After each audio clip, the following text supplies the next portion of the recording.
네, 그러면 2부 시작을 해보도록 하겠습니다. 아까 말씀드린 바와 같이 법무법인 한일의 정은주 변호사님 모시고 우리가 나눴던 이야기, 그리고 또 온라인상에서 저희가 사전에 질문을 좀 받아놨던 이야기, 그리고 또 방청객들 이야기, 질문들 이렇게 쭉 어떻게 보면 좀 공개 상담회가 될 것 같습니다.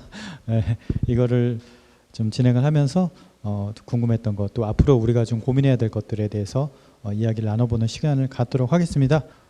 어떠셨습니까? 좀 일부에 어떻게 보면 그냥 현장의 날것의 이야기들 좀 했던 것 같은데요. 전문가가 보셨을 때 조금 총평이라고 그럴까요? 좀 일부에 나왔던 얘기들을 한번 짚어주신다면.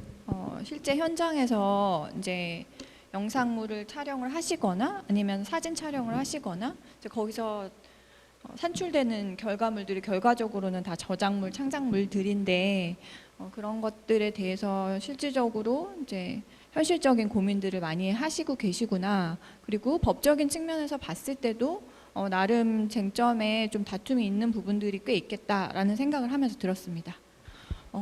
일단 조금 이제 다른 지점이 있을 수 있는 게, 우리가 그냥 일반적으로 사진을 촬영하는 경우, 그리고 일반적으로 우리가 영상을 만드는 경우랑 이거는 다르게 기존에 공연이 있고 그 공연을 촬영하는 사진, 그 공연을 촬영하는 영상이기 때문에 공연이라는 거는 일종의 그 자체가 저작물이거든요. 그래서 저작물의 분류 중에서 보면 연극 저작물에 속한다라고 공연 자체는 볼 수 있고, 또 공연이라는 거는 종합예술이잖아요. 그래서 거기에 출연하는 배우도 있지만 그 전체적인 것들을 다 이제 감독하는 연출하는 자도 있고, 그래서 이러한 여러 창작의 부분들이 혼합되어 있는 게 이제 공연인데, 그 공연을 다시 또 촬영하는 사진 영상이다 보니까 공연 자체도 저작물이고, 이 저작물을 촬영한 사진도 저작물이고, 이 공연을 촬영한 영상도 저작물이기 때문에, 그러면은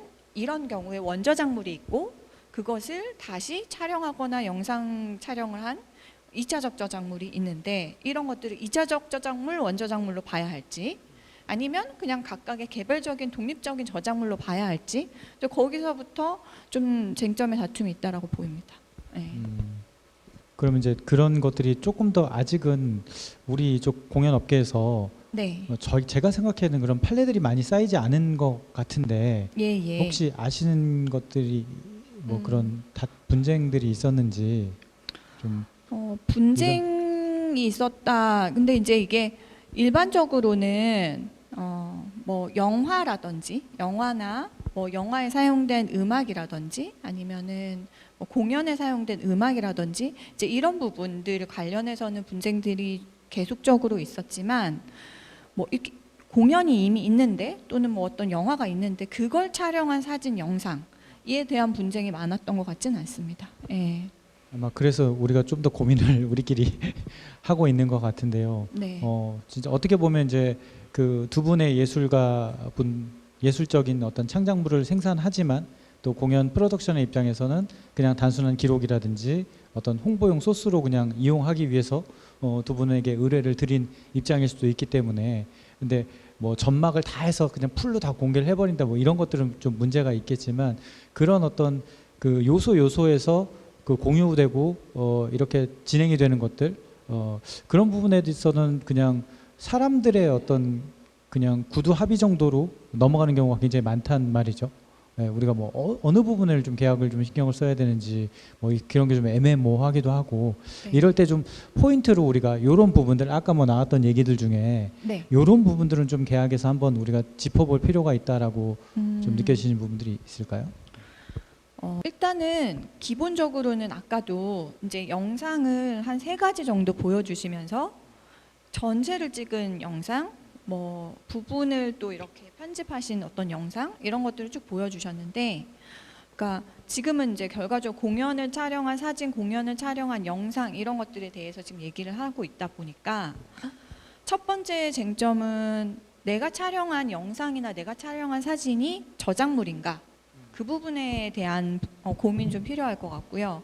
그 다음에 내가 촬영한 사진이나 영상이 저작물이라고 했을 때, 그러면은 나는 저작권자로서 권리보호를 받아야 하잖아요. 그래서 질의 내용이 계약 체결을 할 때 뭔가 뭐 이제 집중을 해야 될 부분이 있느냐, 뭐 이런 질의였었기 때문에 그래서 결과적으로 내가 촬영한 사진, 영상에 나의 어떤 정신적 노력을 들여서 창작물로 만들겠다. 즉 이게 또 하나의 저작물로 만들겠다고 한다면 그 경우에는 이제 계약서를 작성을 할 때 최종적으로 이 만들어지는 영상이나 사진에 대한 권리 기속 문제를 어떻게 할 건지에 대해서 명확하게 지식재산권 기속에 대한 조항이 별도로 들어간다든지 해야 될 거고요. 그리고 이제 사진 작가님이나 영상 작가님도 그런 부분에 대한 권리를 요구를 하셔야 되고 계약서에 그런 부분에 대한 것들이 들어가야 되고 또 하나는 계약서를 작성하실 때 주의해야 할 점은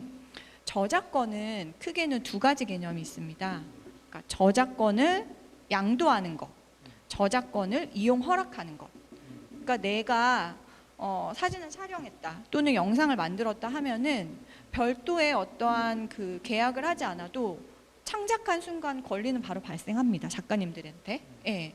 그런데 다만 이제 이 권리가 발생한다라는 건 내가 촬영한 사진과 영상이 저작물이라는 전제 하에서 발생을 하는 거죠.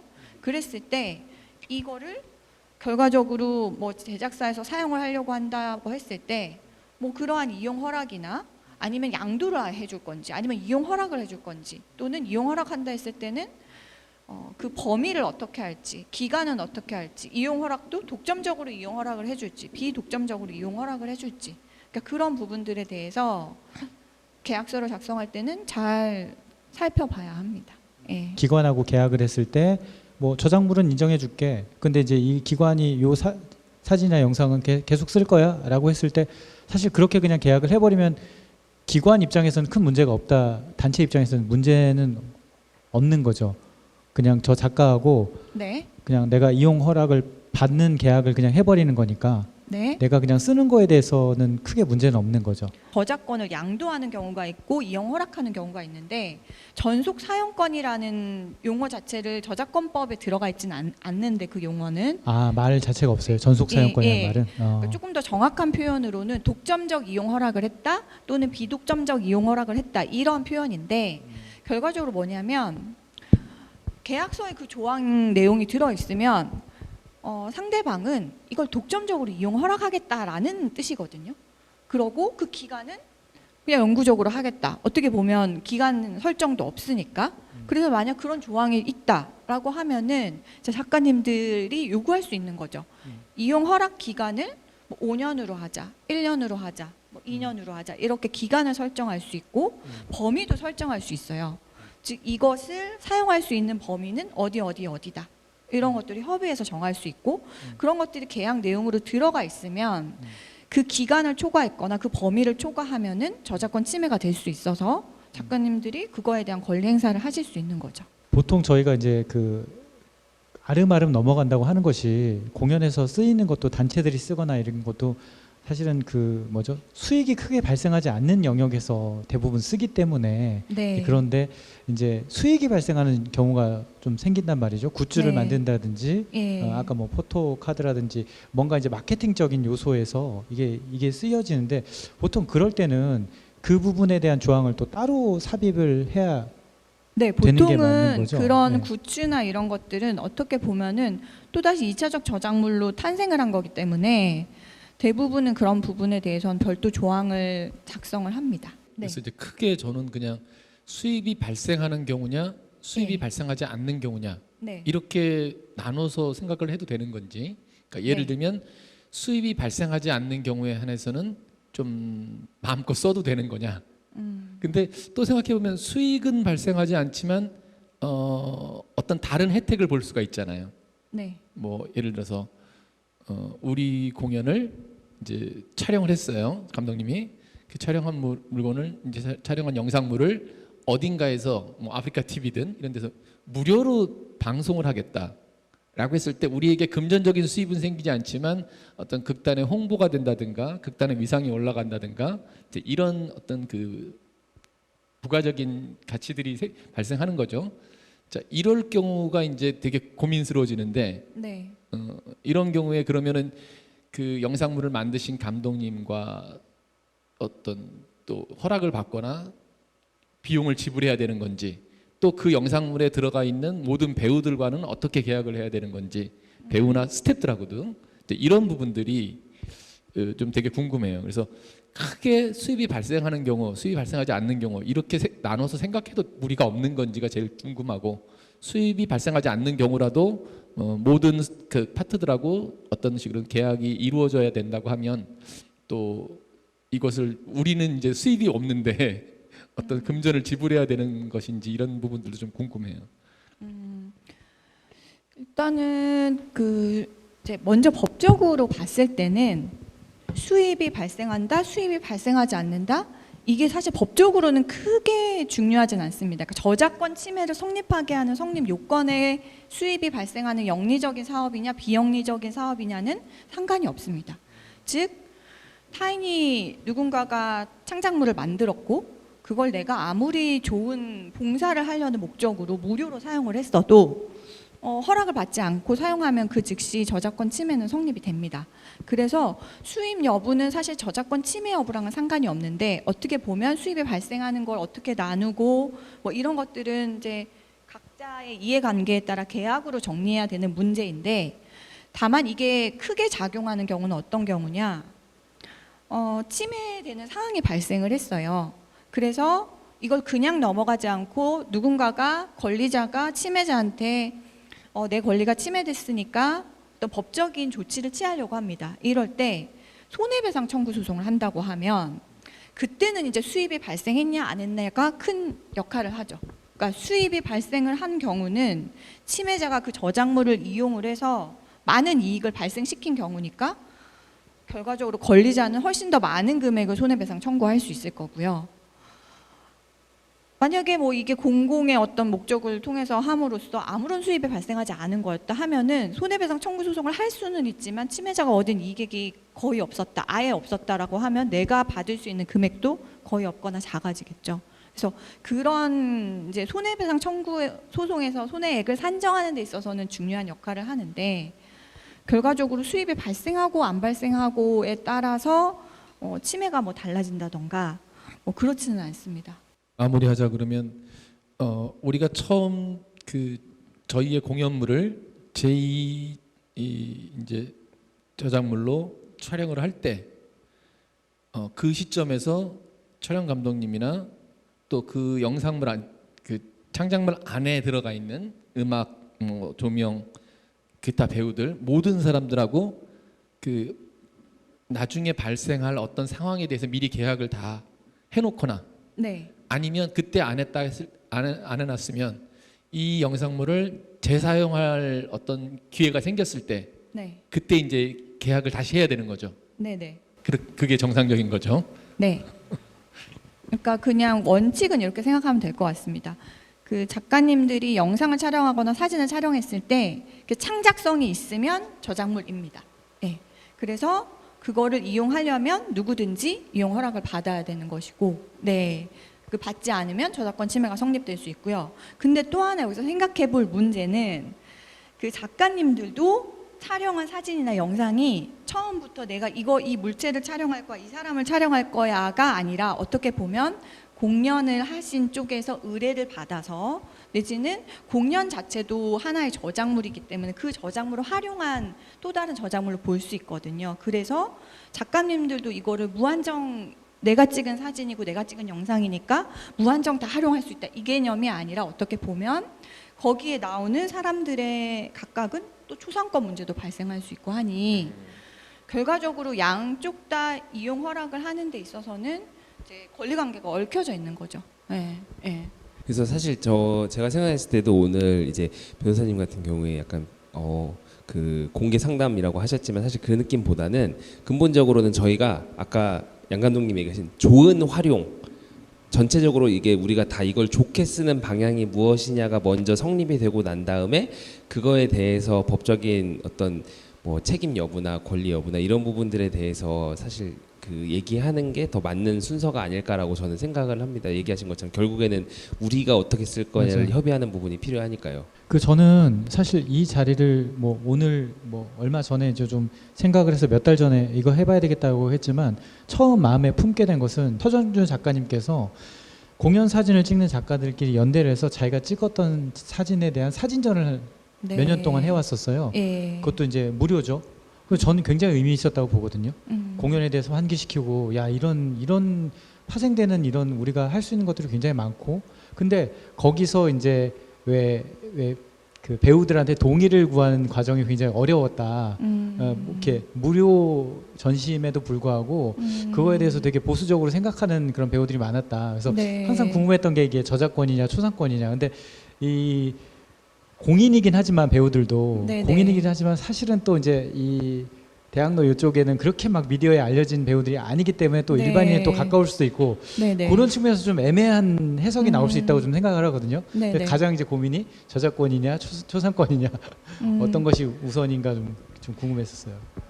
저작권이랑 초상권은 별개의 권리이고요. 그러니까 초상권은 내 초상을 누구든지 마음대로 함부로 사용하지 못하도록 할 수 있는 권리이기 때문에 초상권은 그냥 헌법상 보장되는 권리라서 누구한테나 인정되는 권리인 거고 저작권이라는 거는 그걸 창작한 저작물에 대해서 발생하는 권리이기 때문에 결과적으로 지금 이 공연 영상이나 공연 사진에는 배우들의 얼굴 뭐 그런 어떤 신체 일부 이런 것들이 나타나잖아요. 그러면은 아무리 이게 나의 창작성이 있는 저작물이라고 하더라도 초상권 문제는 발생할 수 있어서 저작권이 초상권에 우선한다? 내지는 초상권이 저작권에 우선한다라고 보기는 어떤 권리가 더 우선한다라고 보기는 어려울 것 같습니다. 서로 간섭을 할 수 있는 네. 영역이다라는 거죠. 네. 예, 그러니까 예. 이게 내 저작물이어도 내 저작물에 그 배우의 초상이 사용이 됐고 근데 이른 그 영상을 촬영했다라는 거는 그 촬영 영상을 이제 결과적으로 그 영상 촬영에 그 배우분이 동의했다라고 이름 볼 수 있잖아요. 적어도. 네. 근데 그렇지 않고 이후에 뭐 한참 기간이 흐른 이후에 그 영상이나 사진을 어떤 곳에 게시를 하겠다. 불특정 다수가 볼 수 있는 이랬을 때에는 초상권 문제가 발생할 수 있겠죠. 왜냐하면 거기까지 그 배우가 동의를 했느냐 그 부분에 대한 거는 또 확신할 수가 없기 때문에 만약에 그런 논리라면 내가 길에서 네. 이렇게 사진을 하나 찍었어요. 네네 근데 뒤에 지나가는 행인들의 얼굴이 잡혔어. 네 그리고 내가 그 사진을 이제 내 SNS에 올렸어요. 네네 우리 극장 앞에서 찍은 거야. 예 그래서 우리 극장 개관했다고 그렇게 막 홍보하면서 올린 네네. 거예요. 네. 그러니까 수입이 발생하지는 않지만 내가 어떤 그 비수입적인 네. 이득을 보는 거죠. 네네. 우리 극장을 홍보하는 거니까. 예 자 그럴 때 뒤에 지나가던 행인의 얼굴이 잡혔으니까 그분이 너 내 초상권을 사용했어라고 얘기할 수 있다라는 얘기가 되는 거네. 네, 당연합니다. 네, 얘기할 수 있습니다. 그 사람이 어느 날 길 가다가 공연마 이렇게 지금 포스터하고 있는 홍보물을 봤는데 내 얼굴이 여기 나와 있다 하면 주장할 수 있습니다. 왜냐하면 자신의 동의를 받지 않고 지금 사용되고 있기 때문에. 결국 그러면 사진은 전혀 올리기 힘드네. 나만 나온 사진 아니면 올려서는 안 되는 막 이런 상황이 되는 거네요. 그러니까 우리가 일일이 뭐 자신의 초상이 어디에 나왔는지를 다 찾아보고 권리 행사를 하고 사실 그러지는 않잖아요. 그래서 그런 것들이 현실적으로 많이 문제가 되는 경우는 없지만 이런 방금 말씀해 주신 그런 케이스들로 우연히 자기 모습이 어딘가에 찍힌 걸 발견해서 이렇게 법무법인에 상담 문의 주시는 분들도 종종 계십니다. 근데 이제 그런 것들이 뭐 예를 들면 뉴스나 뭐 어디 방송 프로그램에 우연히 잡혀가지고 촬영이 됐다거나 뭐 이런 경우에 이제 초상권을 주장할 수 있는지 이런 문의들을 하는 경우들은 종종 있습니다. 결과적으로 어떤 방송 프로그램을 만들게 됐는데 그 방송 프로그램에 뭐 이 사람이 찍히게 됐다. 이랬을 때에는 초상권을 침해한 것으로 볼 수도 있습니다. 네. 간략화돼야 되거든요. 그러니까 이 사람과 사람이 종이를 써서 네. 내가 너의 초상권을 써도 되겠니? 도장 좀 찍어줄래?라고 하면 사실 아무도 안 할 것 같아요. 네, 저희가 네. 작업을 하다 보면 네. 그러면은 이제 질문을 그러면 드리면 그러면 예를 들어 제가 어떻게 찍던 뭘 하던 뭐 예를 들어 전시를 한다 그럼 초상권 문제가 발생할 수도 있고 뭐 공연 영상은 극장에다 공연 팀에서는 오케이 했는데 그 안에 있는 배우가 싫다 할 수도 있고 네. 만약에 초상권을 제가 득을 받으려면 예. 꼭 도장 같은 걸 써야 되나요? 아니면은 뭐 구두로 오케이를 해도 되는 건가요? 이게 이제 첫 번째 질문이고 두 번째로 만약에 최악으로 제가 그냥 썼어요. 나도 모르게 썼는데 얘들을 공격을 했어요. 그럼 저는 어느 정도의 데미지가 될까요? 뭐 예를 들어 돈으로 들을 수도 있고 뭐 예를 들 수 있을까요? 예상 어떤? 지금 초상권 침해에 대해서 이제 여쭤보시는 거니까 먼저 첫 번째 질문. 초상권의 동의를 받을 때 서면으로 받지 않고 뭐 구두로 했을 때의 효력 있습니다. 예, 구두로 내 초상을 사용해도 된다라고 구두로 허락을 해도 효력은 있습니다. 다만 분쟁이 발생했을 때 예, 법원에 가서 상대방이 초상권 침해를 주장하는 상황에서 아닙니다. 저는 동의를 받았습니다라고 내 주장이 맞다라고 판사님을 설득시키려면 결과적으로 입증 자료가 있어야 하거든요. 그래서 서면이라는 계약서가 필요한 것이고 만약 서면이 없다면 동의를 받을 때 뭐 통화를 했다면 통화 녹취 아니면 카카오톡을 통해서 대화를 주고받았다면 카카오톡 대화 캡처본 또는 문자 메시지 등등 입증할 수 있는 자료가 있어야지 아무래도 분쟁이 발생했을 때 승소하기가 쉽겠죠. 예. 근데 뭐 효력 자체는 구두로만 해도 효력은 있습니다. 그러면 이 점은 어떨까요? 예를 들어서 아까 그 사진전을 하셨는데 우리 서정주 작가님과 뭐 극단 초인 대표로서 그 공연을 찍는 계약을 했단 말이죠. 하셨을 때 서로 상대방이 비영리적인 부분에서 사용할 수 있다라는 합의를 했다면 네. 그리고 극단 같은 경우에는 배우를 또 섭외해서 배우하고 계약을 하잖아요. 그 공연에 대한 계약을. 그럼 그 공연의 계약을 출연료를 얼마 주기로 하고 하지만 여기에 나오는 사진과 영상은 또 단체에서 홍보용으로 마음껏 활용할 수 있다라는 그 계약이 맺어지면 그래도 초상권에 대한 허락을 또 따로 해야 되나요? 작가가 저렇게 썼을 때? 지금 일반적인 아까 예를 든 길거리에 가는데 나는 전혀 예상하지 못했는데 내 얼굴이 찍힌 거를 방송 프로그램에서 우연히 만났다. 이 상황과 공연에 난 출연하기로 한 배우다. 그리고 극단에서 이 공연을 영상으로 촬영해서 추후에 활용하거나 뭐 이럴 수 있다는 거를 나는 알고 있었다. 라고 할 때의 상황은 전혀 다르게 해석해야 될 것 같고요. 그러니까 앞의 상황은 그냥 전혀 모르는 상황에서 내 초상이 쓰여진 상황이기 때문에 내가 법적인 어떤 주장을 하고 할 때 승소할 수 있는 것인데 지금 후자의 상황은 내가 이 공연에 배우로 출연하고 그 내가 이제 공연한 그 공연이 영상이나 사진으로 촬영이 돼서 활용될 수 있다라는 거에 대한 거를 알고 있었고 동의했다면 물론 계약서에 별도의 뭐 초상권에 대한 동의서를 작성하지 않았다 하더라도 적어도 그 공연이 계속되고 있는 동안에는 내 초상이 사용될 거라는 거를 허락했다라고 봐야 되는 거죠.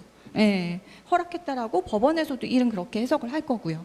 근데 이제 문제는 뭐 이제 그분이 배우를 이제 더 이상 안 하기로 하셨고 더 이상 공연 업계에도 안 계시고 한 2, 3년이 흘렸는데 이제 그러한 촬영된 영상이나 사진들이 뭐 불투명 다수가 볼 수 있는 곳에 계속 활용이 되거나 홍보물로 활용된다 했을 때 그랬을 때 거기까지 이용 허락한 걸로 볼 수 있겠느냐 이제 그 부분에 대해서는 조금 다툼이 있을 수는 있을 것 같습니다. 가장 저도 좀 궁금했던 게 이름을 적어주는 것들 있잖아요. 이제 예. 우리가 언론사에 제공을 할 때라든지 네. 이런 관계에서 뭐 자료 제공은 뭐 극단 초인에서 뭐 양동민에게 우리 가족 같은 양동민에게 돈을 주고 일을 시켰는데 언론사에게 보낼 때는 극단 초인 제공 이렇게 됐는데 거기에 포토그래퍼의 이름을 넣고 안 넣고에 대한 부분이 사실 뭐 법률적으로 이렇게 제재가 네. 있는 부분인지 좀 궁금하거든요. 결론부터 먼저 말씀드리면 원래는 원칙적으로 성명을 표시해야 합니다.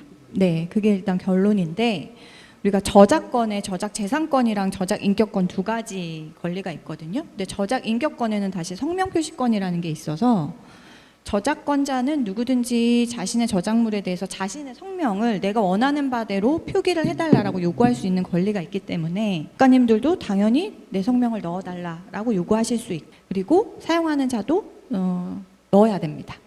저는 제가 왜 이 말씀을 드리냐면 저 두 분은 사실 그것이 해결되면 사진을 쓰는 거에 대해서 크게 뭐 불만을 가지거나 제재할 왜냐하면 극단도 어려운 걸 알기 때문에 그러실 것 같아요. 그리고 아까 그 양동민 작가님께서는 왜 저렇게 쓰지라고 하는 부분들도 좀 불만이긴 해도 자신들의 어떤 그 창작에 대한 권리나 어떤 그 존재 인정 약간 그런 부분 때문에 얘기하셨던 게 아닌가 싶어서. 개인 대 단체 혹은 개인 대 기관의 분쟁이기 때문에 제가 봤을 때 아까 처음에 뭐 판례나 이런 얘기 하셨는데 판례가 생길 수가 없는 게 예를 들면은 제가 뭐 제가 국립극단을 상대로 소송을 한다. 뭐 제 생각에는 불가능한 일이거든요. 예. 사진 협회가 생기면 뭐 공연 사진가 협회 뭐 아니면 공연 사진 노조 이런 게 생긴다 모르겠는데 그런 것도 사실 생기기가 현재로서는 불가능한 상황이고, 예. 그래서 어쨌든 간에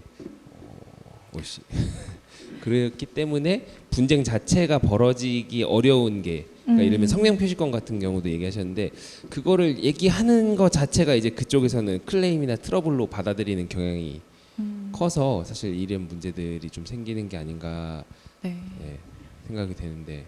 그래도 이제 할 수는 있지 않아요? 내가 이 바닥을 떠나겠다. 마지막으로 그럴 때 저도 네. 이제 질문이 들어가는데 네. 이게 기한이 있나요? 아, 저작권의 침해된 기한이요? 그 사례가 있었는데 네. 10년 전에 있었어. 내가 그때 네. 굉장히 기분이 나빴어. 네. 근데 사실은 이런 관계들 때문에 말을 못 하고 있었어. 근데 내가 10년 좀 지난 뒤에 나 이제 사진 더 안 찍을래.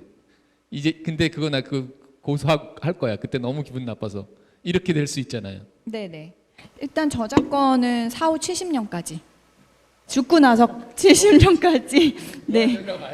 굉장히 그러니까 상속도 가능한 권리이고요. 굉장히 긴데, 근데 제가 아까도 말씀드렸던 성명 표시권도 그렇고 이런 모든 전제에서 약간 오해하시면 안 되는 게, 이 모든 전제는 내가 촬영한 사진이든 내가 뭐 촬영한 영상이든 이게 창작성이 있어서 저작물로 인정된다는 전제 하에 다 이게 지금 논의되는 얘기고요. 우리가 그냥 사진도 이 물병을 그냥 놓고서 기계적으로 딱 촬영을 했다. 이거는 사진 저작물로 창작성이 인정이 안 되거든요. 네. 그게 굉장히 애매한 부분이 있을 수 있는데 예, 논쟁의 예. 여지가 있을 수 있는 부분인데 네. 그런 걸 판단해 주는 뭐 기구거나 그런 단체가 있는 건가요? 판단해 주는 건 결국 법원밖에 없고요. 공식적으로 뭐 인증해 주거나 하는 기관이 따로 있지는 않습니다. 근데 이제 판단하는 기준 자체는 판례가, 그러니까 예술 이런 얘기도 하셨는데 예술의 정도에 해당해야 저작물인 건 절대 아니고요. 그냥 타인의 것을 모방하지 않았고 내가 이것을 뭔가 창작하면서 나의 정신적 노력이 들어갔으면 저작물로 봅니다. 그래서 그 기준이 아주 높지는 않습니다. 근데 다만 사진 같은 경우에 우리가 뭐 상세 페이지 이런 데 넣기 위해서 아주 그냥 정직하게 기계적으로 딱 찍는 사진들, 물론 그것도 상세 페이지에 뭐 이렇게 광고 효과를 드리기 위해서 카메라 각도를 조절을 하고 앵글을 조절하고 빛의 방향도 보고 셔터도 언제 누를까를 정하고 이렇게 하면서 나름의 어떤 배경에는 뭐가 들어가고 이렇게 찍은 사진은 아무리 단순한 사물을 찍어도 사진 저작물로 보일 수 있죠. 근데 내가 그냥 내 핸드폰 카메라로 아무 생각 없이 그냥 탁 셔터가 눌렀는데 이게 찍혔어요. 이랬을 때 이게 과연 정신적 노력이 들어간 사진 저작물이냐 하는 거는 좀 다른 문제일 수 있거든요.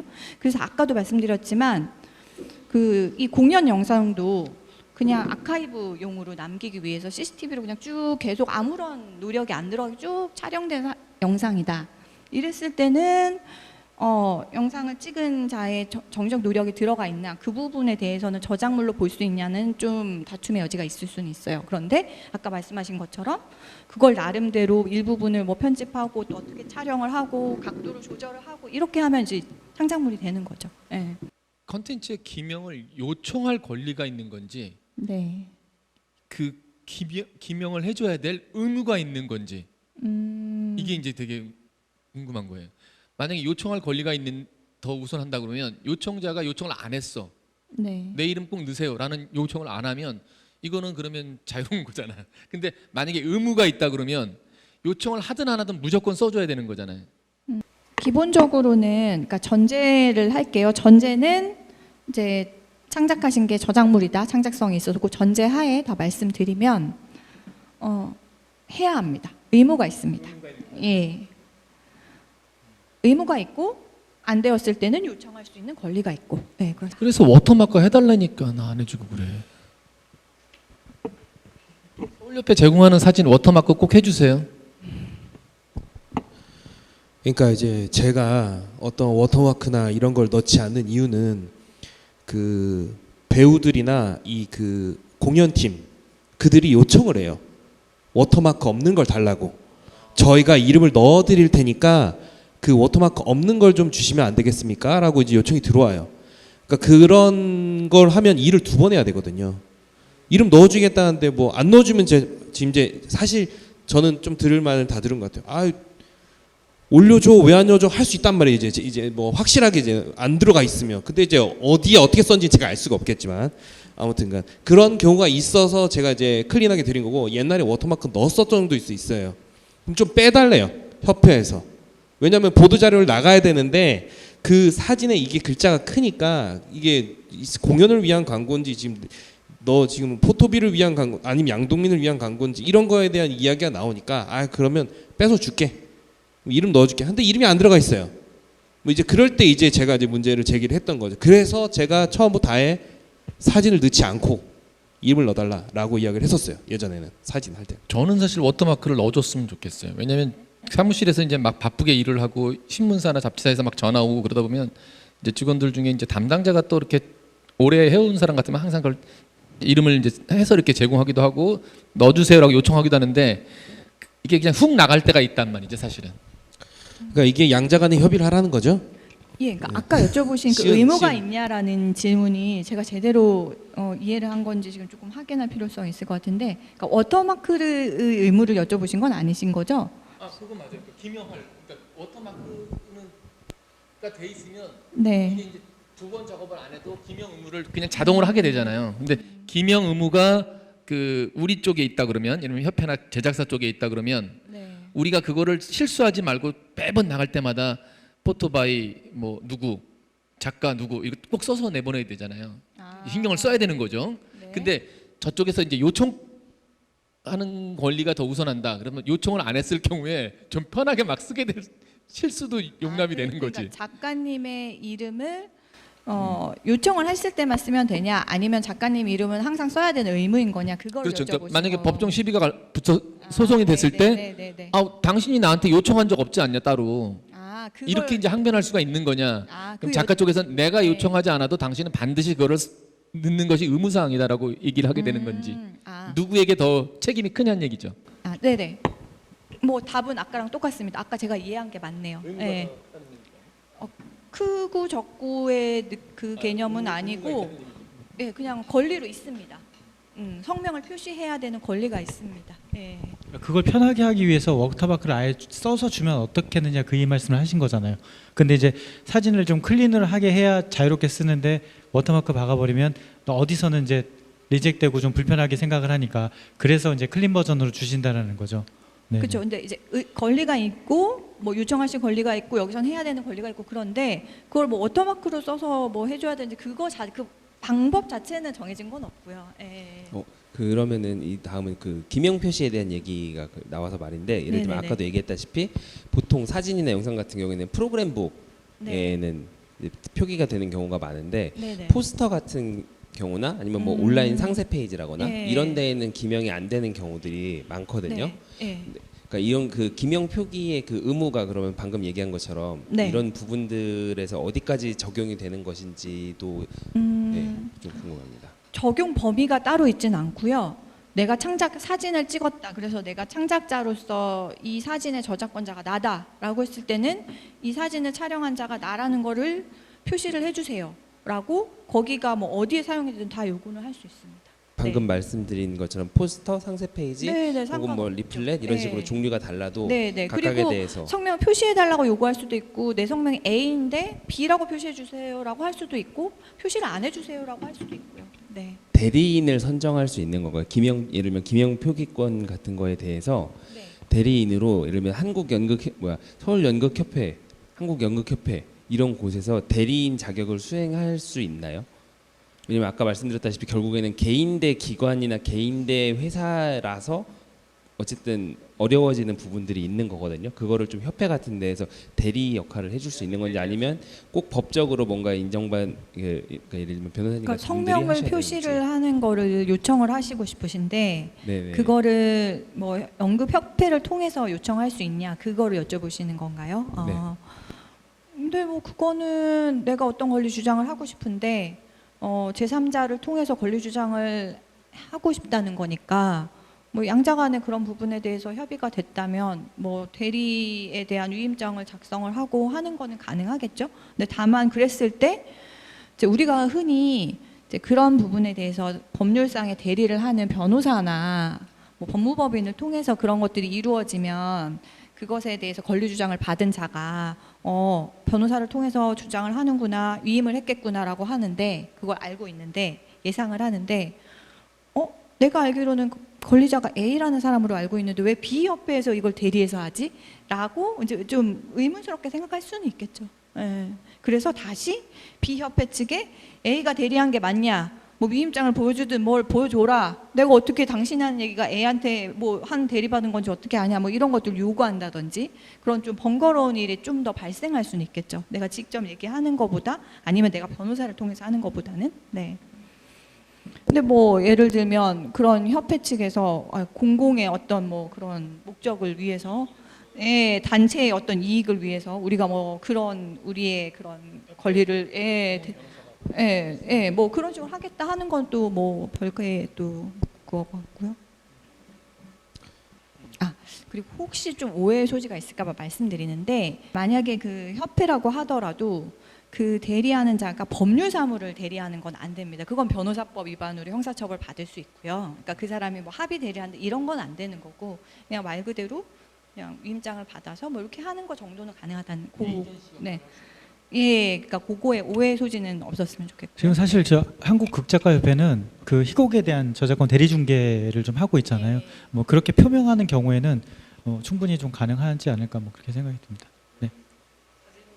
기본적으로는 어쨌든 아까도 얘기 나왔지만 거기에 들어가는 안무, 무대, 네. 뭐 미술, 예. 조명, 연출까지 사실 그 다 각각의 권리들이 있고, 근데 예. 그런 부분이 전체적으로 어쨌든 제작사랑 계약을 맺어서 뭐 위임을 하거나 이런 식으로 되는 거긴 한데, 네. 어쨌든 그러면 초상권 외에 다른, 예를 들면 저는 아까도 얘기했지만 영상이나 사진 같은 경우에 핵심적인 문제는 아무것도 없는 걸 기록할 수는 없다는 데에서 나오는 문제라고 생각하거든요. 예. 제가 찍지만 네. 제가 찍은 것만큼 찍힌 것들에 대한 권리도 존재한다는 부분들. 예. 네, 그래서 그런 부분들의 초상권 외에 방금 얘기한 것처럼 다른 예술 분야의 그 각각의 저작권이나 이런 부분들에 대해서는 또 어떤지, 왜냐면 저는 아까 얘기했지만 그 대표적인 게 초상권 문제였고, 전시에서 사실 가장 네. 문제는 그런 것 때문에 좀 어려워하셨던 분들도 계셨거든요. 예를 들면은 뭐 이거 무대 디자이너 누구한테도 또 따로 양해를 구해야 되는데 같은 식으로 돼가지고 네. 그러다 보니까 결과적으로는 아주 뭐 친하고 가까운 좀 그런 부분이 이제 익스큐즈가 되는 부분들하고만 작업을 하게 됐었는데, 그래서 저는 지금도 사실 오늘 나온 게 이게 어떤 누가 지고 이기냐에 대해서 궁금하다기보다는 사실 그 부분은 조금 또 다른 영역이라고 생각을 해서, 방금 같은 부분들을 어떻게 좀 뭐랄까 협의할 수 있는 과정이라든지 뭐 혹은 그런 것들에 대해서 권리가 충돌하는 부분들을 어떻게 하면 잘 스마트하게 해결할 수 있는지가 궁금합니다. 결과적으로는 처음에 계약을 어떻게 잘 작성하냐, 그게 모든 분쟁에서 제일 중요할 것 같습니다. 그래서 그러니까 극단에서도 만약에 이것들이 그냥 한 번, 두 번, 뭐 몇 회 이렇게 공연하고 끝나는 게 아니라 이것들을 영상으로 남기고 사진으로 남기고, 이래서 이거를 또 재활용하고 재사용하고 뭐 홍보에도 나중에도 활용하고 뭐 이런 부분에 대한 좀 장기간의 어떤 계획이 있다고 한다면, 애초에 처음에 그 계약을 체결을 할 때 뭐 그 무대에 사용되는 각각은 말씀하신 것처럼 다 저작물들이거든요. 무대 장치는 미술 저작물이고요. 그 다음에 물론 이제 배우의 실현을 조금 다르게 보는데, 그건 실현자의 권리라 조금 다르게 보는데, 일단 무대 장치 자체는 미술 저작물, 그 다음에 뭐 거기에 사용되는 음악은 또 음악 저작물, 뭐 거기에 어떤 사진 이미지가 사용됐다고 하면 그건 또 사진 저작물, 그리고 거기에 기본적으로 또 각본이나 시나리오가 있을 거잖아요. 그럼 그건 또 어문 저작물. 그러니까 각각은 다 창작자가 개별적으로 있는 각각의 저작물입니다. 그래서 이제 그런 것들이 다 복합적으로 완성되는 종합예술이니까 각각의 것들에 대해서 충분히 이런 것들이 나중에 2차적 저작물로 사용이 돼서, 그러니까 일종의 2차적 저작물인 거잖아요. 연극 저작물도 각본을 연극으로 만들고 시나리오를 연극으로 만들고 이랬을 때 연극은 다 2차적 저작물에 해당될 수 있거든요. 그래서 그러한 권리관계를 애초부터 잘 이용 허락을 받아놔야 될 것으로 보이고요. 그리고 이것이 나중에 재사용되고 재활용될 수 있다라는 부분까지도 저작권자한테 이용 허락을 받으면 추후에 분쟁이 발생했을 때 이미 계약 관계로 정리가 됐으니까 네 조금 더 뭐 원활하게 협의를 하실 수 있을 것 같습니다. 그렇다면 역시 약간 근본적으로는 저희가 그러니까 공연 예술에 관련된 계약서 어떤 표준 계약서라든지 이런 부분에 대해서 이제 다 같이 좀 논의해보고 새롭게 좀 만드는 과정이 필요하다고 봐도 될까요? 결과적으로는. 네, 네. 아무래도 이제 근데 표준 계약서 같은 경우에 이런 업계의 이런 좀 어려움이나 이런 것들을 반영을 하려고 많이 이제 노력을 하시지만 아무래도 여기 현장에 계시는 전문가들만큼 그 내용을 잘 알지는 못하니까 그러니까 표준 계약서를 기반으로 하되 좀 우리의 어떤 프로젝트에 맞게 그런 것들을 수정하시고 이게 독소 조항이 없는지 좀 유리하거나 뭐 불리한 조항이 뭐 어떤 게 있는지 이런 것들은 한번 자문을 받으셔서 날인을 하시면 좋을 것 같습니다. 그러니까 계약서를 정말 잘 작성해야 되는데 네. 그런 걸 자문을 어디서 받을 수가 있을까요? 일반적인 법률사무소나 법무법인에서 다 자문을 받을 수 있습니다. 네. 계약서 아니시면 나와 계시잖아요. 지금. 한국저작권위원회나 이런 쪽에도 이제 상담을 해주는 변호사들이 있기 때문에 그런 것들 공공기관을 활용을 하셔도 되시고요. 네. 그러니까 그런 게 이제 좀 번거롭기도 하고 두렵기도 하니까 네. 힘 있는 극단에서는 네. 전속 사용권 이렇게 계약을 해버리는 게 되는 것 같아요. 네, 그게 아마 일종의 약간 갑을 관계에서 많이 나타나는 일방적인 계약서라고 볼 수 있는데 사실 전속 사용권이라는 건 아까도 말씀드렸듯이 독점적인 이용 허락이기 때문에 권리자는 그 사람한테 딱 이용 허락해버리면 제3자한테는 이용 허락을 해줄 수가 없거든요. 네. 자, 여기서 이제 한 가지 더 예민한 질문이 생겨요. 네. 극단의 시스템이 네. 프로젝트 팀이 있고 단원 시스템이 있어요. 단원 시스템은 직원과 좀 비슷한 개념이긴 해요. 뭐 월급이 제대로 나가진 않고 비정기적으로 나가긴 하는데, 자, 그럴 때 내가 프로젝트 팀으로 공연을 했어요. 감독도 배우도 다 우리 단원이 아닌데 섭외해서 들어온 사람들이 있단 말이에요.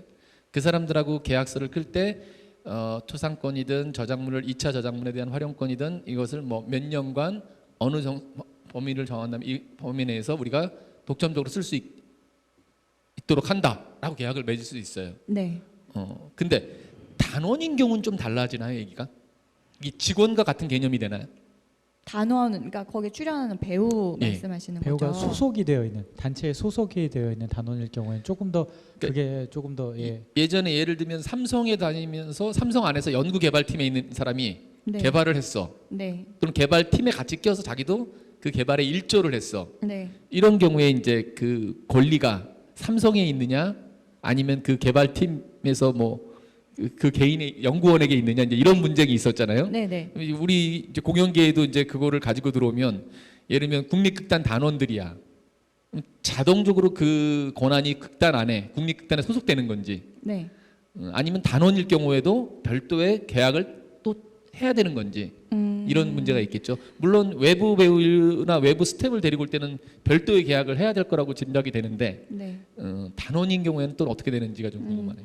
먼저 하나 우선 말씀드리면 그 저작권법 개념 중에 업무상 저작물이라는 게 있습니다. 그게 아까 삼성을 예로 들어주신 그 개념인데, 즉 우리가 어떠한 것들을 창작물을 만들어내는데 그거는 저희 회사, 저희 극단 명의로 만드는 것이에요. 그래서 그걸 하기 위해서 기획하고 투자를 하고 금액을 들이고 그리고 그 프로젝트를 완성하기 위해서 이제 우리 회사 내지는 우리의 그 소속되어 있는 직원이 그러한 구체적인 업무들을 합니다. 이런 경우에 결과적으로 그 회사 명의로 공표가 되고 결과적으로 그리고 그들과의 관계가 고용 관계고 이렇게 되어 있고 그 회사에서 전체적인 걸 모두 기획하고 창작하고 다 한 경우라면 이때는 회사가 저작권자가 됩니다. 즉 아까 같은 경우에도 삼성이냐 삼성에서 일한 직원이냐 했을 때는 그 직원이 그냥 혼자서 자의적으로 창작한 거면 직원이 저작자가 되겠지만 삼성이 다 기획하고 제작하고 창작하고 했으나 그냥 구체적인 업무는 그 직원이 했다 하면 삼성이 저작권자가 됩니다. 네, 이게 업무상 저작물이라는 개념인데요. 그래서 이 경우에는 결과적으로 회사 명의로 공표가 됐으면 회사가 될 수 있는 겁니다. 그리고 이제 아까 말씀하신 그 단원 배우는 실제적으로 연기를 하잖아요. 이제 연기를 하는 보통 배우는 실연자라고 해서 별도의 또 실연자로서의 권리가 있어서 이제 그런 쪽이라서 뭐 일종의 뭐 그분들이랑도 별도의 어떤 계약을 해야 되나 이건 아니고. 그러면 뭐 간단히 좀 이렇게 정리를 하자면 일단은 사진 창작자 이제 작가의 이름을 붙여주는 것은 이제 기본적으로 요구할 수 있는 권리이고 작가가 예, 제공자와 이제 촬영자에 대해서 누가 받았을 때 그런 것이고 작가나 이제 일단 단체가 계약을 맺어서 사진을 찍게 했을 때는 그 제작사죠. 했을 때는 진짜 서로 어디까지 사용할 수 있는 거에 대해서 뭐 구두든 혹은 뭐 계약서가 아니더라도 이메일 같은 걸로 좀 이렇게 확인을 좀 시켜준다든지 그런 정도만 해도 좀 더 자유롭게 좀 가능하고 거기에 이제 나오는 창작물들 뭐 배우 뭐 디자이너 뭐 음악 이런 거는 단체가 앞으로 이용함에 있어서 어떻게 이용하겠다라고 좀 규정만 해주면 조금 사용하는데 좀 제한이 좀 덜하지 않는가 네. 이런 생각을 좀 해보는데요. 네네. 예, 그건 이제 저희가 업계 어떤 그 통상적인 범위에서 좀 진행을 하면 괜찮을까요? 그러니까 예를 들어서 어느 정도면 이게 불공정 거래나 독소 조항이다. 이건 좀 너무 횡포인데 이렇게 판단할 수 있는 혹시 기준? 어느 정도면 네. 아까 예로 드신 전속 사용권이 아예 초안부터 나와져 있다거나 그러니까 협의를 해서 전속 사용권을 뭐 갑이나 을이 가진다라고 한 게 아니라 그냥 갑 또는 을이 제공을 한 초안부터 전속 사용권이 들어가 있다거나 이런 거는 불공정하게 볼 수 있겠죠. 그러니까 서로 합의만 하면 사실 양자 간에 쓰는 데는 문제는 없는 거잖아요. 그렇죠? 네, 그렇습니다. 예, 예. 예, 그런 부분들이 단체에서 배우들하고 또 동의가 되면 되는 것이고. 예. 근데 배우들 같은 경우에는 이제 그 기간을 또 예를 들어서 뭐 내가 배우 활동도 안 하고 있는데 막 이 극단에서는 막 20년, 30년 동안 막 쓰고 있으면 한번 배우들은 다시 문제 제기를 해볼 수 있다. 뭐 그럴 이런 수는 말씀인 있죠. 거죠. 왜냐하면 20년, 30년 세월이 흐르면 어떻게 보면 뭐 내가 과거에 배우했다는 거를 밝히고 좋아하는 사람도 있겠지만 아닌 또 사람도 있을 수 있으니까 그렇게 영구적으로 내 초상을 사용했다라고 허락했다고 보기는 좀 어려울 수는 있겠죠. 적어도 공연을 하는 동안에는 당연히 뭐 예. 허락을 했겠지만 공연 이후에도 좀 이제 그러면은 뭐 기간을 그렇죠. 이제 뭐 설정해 놓는 공연 이후에도 일반적인 홍보 기간이나 뭐 활용하는 그 기간 동안에는 일반적으로 그렇게 허락했다라고 볼 수는 있을 텐데 네. 아무래도 이제 그런 거를 조금 더 계약서에 자세하게 기재를 해놓으면 분쟁의 위험이 줄어들겠죠. 저는 사실 또 제작자 입장에서 어떤 특별한 경우를 생각해 보는 건데 공연에 5명의 배우가 나와요. 같이 뭐 단원이든 뭐 계약자든 해서 쓸 수 있게 했어요. 네네. 근데 한 배우가 한 2년 뒤에 나 이제 배우 안 할 거야. 내 거 쓰지 마. 라고 했을 때 이걸 다시 촬영할 수가 없는 거잖아.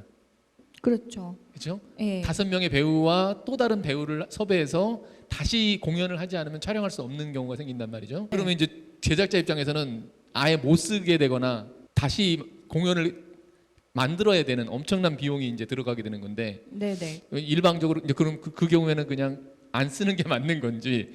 그러니까 그게 초상권 문제로 이제 봐야 될 것 같은데 저작권보다는 그 경우는 왜냐하면 뭐 배우는 실현자의 권리지 저작권자는 아니니까 그래서 초상권 문제로 봐야 될 것 같은데 그냥 통상적으로 영화 뭐 또는 연극 이런 것들이 이제 되고 나서 추후에 뭐 반복적으로 뭐 그런 것들이 활용되고 상영되거나 뭐 공연되거나 하는 그런 어떤 기간들이 있잖아요. 그다음에 뭐 또 재사용되거나 홍보에 활용되거나 통상적인 범위에 있는 기간이라면은 이름 동의했다라고 다툼이 있을 때 주장을 충분히 하실 수 있을 것 같고요. 그런데 그러니까 제가 아까 말씀드린 것처럼 그게 뭐 20년, 30년, 뭐 40년, 50년이냐, 영구적이냐, 이제 그 부분에 대한 건 좀 다툼이 있을 수 있는데 아까 말씀하신 것처럼 뭐 1년, 2년이면 그거는 뭐 업계에서 그 정도는 대부분 그렇게 활용한다는 걸 알고 있고 그게 통상적으로 인정되는 개념이라면 이 배우도 처음에 그런 부분에 대해서 그냥 그 정도 기간에는 사용될 거라고 이름 동의했다라고 볼 수는 있겠죠. 근데 지금 말씀하시니까 그 생각이 잠깐 나는데 초인 같은 경우에 뭐 30년, 40년이 됐어요. 근데 이제 네. 우리도 뭔가 아까 사진전 한 것처럼 우리가 그동안에 했던 공연 활동을 좀 더 보여주기 위해서 전시회를 한다든지 아카이빙 북을 좀 만들어 가지고 네. 사람들한테 제공한다든지. 네, 근데 네. 그 20년 30년 전에 출연했던 배우들이 거기 나와 있어요. 네, 근데 그는 이미 배우 활동을 하지 않지만 네네. 이 입장에서는 그러면 증명할 방법이 없잖아요. 거기에 네. 잠깐 들어가 있는 이런 부분은 또 이제 뭔가 일일이 또 허락을 맡아야 되는 부분인지 좀 고민이 될. 아니시면 뭐 기록용으로 아카이브용으로 사실 남기는 거랑 그렇게 만들어진 거를 나중에 재사용하거나 뭐 이렇게 해가지고 영리적으로 이용하면서 뭔가 이렇게 홍보에 활용하는 거랑은 또 다르잖아요. 받아들이는 사람 입장에서도. 그래서 기록 보관용으로 아카이브로 남겨서 뭐 그거를 뭐 몇십 년 동안에 뭔가를 보여준다 이런 거 부분에 대한 것 정도는 계약서에 계약 조항으로 남겨도 당사자가 크게 반대할 것 같지도 않고 뭐 그게 불공정하다고 보이지도 않을 것 같습니다. 문제는 지금 우리가 그 당시에 계약을 안 맺었던 거죠. 네네. 근데 이제 뭐 예를 들면 저희 서울협회 같은 경우에는 서울연극사, 네. 서울연극제 히스토리 그래가지고 한 40년 전부터 이렇게 쭉 프로그램 북을 아카이빙했단 말이에요. 그 프로그램 북 속에는 그 당시 배우들이나 이제 이런 인물들이 다 들어가 있죠. 네네. 그리고 그 당시에는 계약이라는 개념이 없었고, 네네. 예. 근데 이제 지금 어떤 배우가 나타나서 내 거 쓰지 마. 라고 하게 됐을 때 이제 되게 난감해지는 거죠. 근데 아마도 그런 케이스가 많지는 않을 거는 예, 같고요. 사실은 그래요. 대부분은 본인이 과거에 20, 30년 전에 오히려 나왔던 그런 것들이 기록으로 남아져서 지금도 뭔가 이렇게 되면 오히려 또 기뻐할 것 같아서 사실 그게 현실적으로 그런 경우가 많지는 않을 것 같은데 그거는 사실 만약에 정말로 뭐 그런 것들이 이의제기해서 다툼이 발생한 상황이 발생한다면 법원이 이 사람이 초상권을 이용할 수 있는 그 기간에 대한 거를 어디까지 언제까지 사용할 수 있다라고 동의했다고 볼 수 있느냐 그 해석에 따라 그냥 달라질 것 같습니다. 네. 사실 저작권법이 이렇게 두렵다 보니까 뭐 이런 공포까지도 생겨요. 혹시 이걸 누가 문제 삼지 않을까? 네. 혹시 누가 예전 한 10년 전 배우가 이걸 문제 삼지 않을까? 이런 그 공포가 좀 있어서 질문 네. 드려봤습니다. 네네. 예전에는 사실 이렇게 공연업계에서 계약을 안 하고 진행하는 경우들이 또 많았기 때문에 네. 그런 어떤 허점들이 좀 지금 네. 와서 좀 생각이 되는 경우도 있다고 생각해요. 지금 이제 국가 이제 공공 지원에서는 대부분 다 계약서를 쓰는 걸 권장하고 있지만 지금 말씀드린 대로 대부분 다 표준 계약서 안에 이름만 바꿔서 넣는 정도이기 때문에 그런 디테일한 조항들을 우리가 만들어 넣기는 좀 버겁고 해서 이제는 근데 좀 만들어 넣어서 좀 사용하는데 좀 불편함이 없게 해야 된다는 생각이 들고요. 그 질문 중에 사전 질문 중에 보면 공공 저작물과 일반 상업용 저작물의 구분이 어떻게 다른지라는 질문이 있었어요. 네네. 이런 게 있나요? 근데 이게 우리가 구분할 수 있는 공공저작물은 이제 국가나 지방자치단체가 이제 저작 재산권을 소유하고 있는 그런 저작물을 말하고요. 그래서 이런 저작물을 이제 이용하는 경우에는 허락을 안 받아도 된다라는 그런 저작권법 규정이 있어서 공공저작물은 그런 식으로 이제 생각을 하시면 되는데 좀 더 쉽게는 공공누리라는 사이트에서 이용의 공공누리 이용의 그 범위를 설정을 해서 제공을 하고 있거든요. 그래서 거기서 이용 허락 범위에 맞게 사용하시면은 됩니다. 공공저작물은. 네. 네, 알겠습니다. 혹시 뭐 얘기가 좀 진행이 다 어느 정도 궁금증이 해소되셨다면 우리 오시는 수많은 방청객들 가운데서 혹시 궁금한 게 있으면 저희가 마이크를 좀 넘겨서 질문을 받아보도록 하겠습니다. 창작집단 오늘 도범의 대표를 맡고 있는 재수욱 연출이라고 합니다. 그 제가 여쭤보고 싶은 것은 저희가 이제 공연을 하게 되면 공연 영상을 송출하는 플랫폼들이 이제 꽤 있어요. 근데 저희 공연 같은 경우에 좀 특수해서 이게 공연을 하는 동안 이 관객을 좀 같이 촬영을 하게 돼요. 그러니까 관객이랑 좀 함께하는 공연이라서 그러면은 이제 저희가 고지는 합니다. 이때 공연 실황 영상 촬영이 있을 예정이다라고 고지를 하는데, 근데 이제 그렇게 촬영된 영상이 플랫폼을 통해서 송출이 되게 되면은 그 초상의 문제가 생기는 거잖아요. 네, 그럴 수 있겠죠. 네네. 그랬을 때 이것을 우리가 사전에 영상 촬영을 할 것임을 고지를 하고 그 다음에 초상권 허락에 동의한 것으로 본다 이렇게 고지를 하게 되면은 추후에 문제가 안 생기는지. 네, 그 공연 전에 뭐 어떤 페이퍼라든가 뭐 안내를 통해서 이건 영상 촬영이 되고 추후에 사용될 수 있다라고 고지가 되면, 그러니까 지금 제가 이제 준비하고 있는 이제 해야 되는 공연이 그런 공연인데, 근데 아마 그 공연을 보러 오는 관객들이 여러 명일 텐데, 아주 많을 텐데, 그 사람들한테 일일이 다 한 명 한 명씩 서면으로 그걸 서명을 받는다든지 하는 건 현실적으로 어려울 테니, 지금 말씀하신 방법처럼 그냥 전체적으로 공지를 한다던가 뭐 이런 방식으로 하실 것 같아요. 예. 그랬을 때 뭐 이 부분이 공지가 됐다라는 거에 대한 입증 자료가 남아 있고, 그 부분에 대해서 아니면 뭐 안내하는 뭔가 브로셔가 나갔다든지 뭐 이런 게 있다고 하면은, 그런 분쟁이 있을 때 그런 거에 대해서 사전에 고지를 했고 이제 관객도 그 부분에 이등 동의했다라고 주장은 할 수는 있을 것 같습니다.